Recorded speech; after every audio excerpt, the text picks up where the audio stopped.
I'm pretty much done with my detransition. It's been about 4 years. I just got back from my post-op appointment for my third procedure, for my fat grafting, for my breast reconstruction. And I was like crying in the office with him, just like thanking him and just being so grateful for like finding him as a surgeon. And he just makes me feel so comfortable and not judged. I'm emotional because I remember like a year and a half ago, just feeling so defeated and frustrated that like I couldn't find anyone to do this for me, to reconstruct, you know, my chest. And it's just like, I've never felt so confident. I've never loved my body so much. And I just like, I've gone through so much with my body.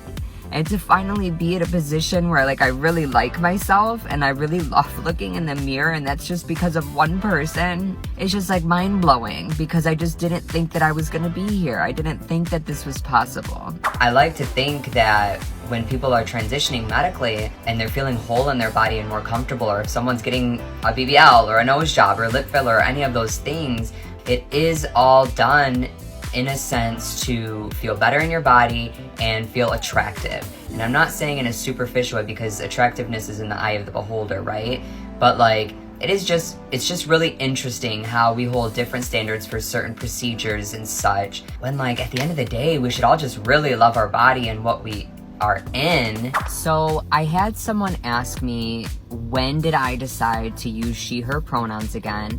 And when I decided to use my birth name Alia again. It wasn't until about 6 months into my detransition that I decided to use my birth name again. For a while, I would look in the mirror and I would see Issa, that previous trans male identity. And to be honest, it took me a really long time.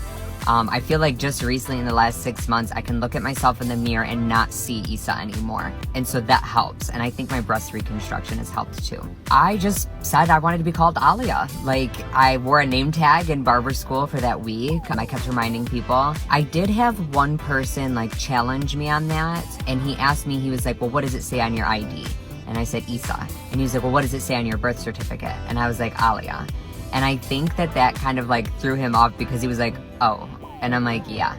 So I think like I just was confident in myself, and I just like really like stood my ground of like, I want to be respected in this way and I want to be called this, and you know, and all of that. In my day-to-day, I'm not around a lot of queer people. So I present as a woman, I look like a woman stereotypically. So I think it's really easy for people to say she and her.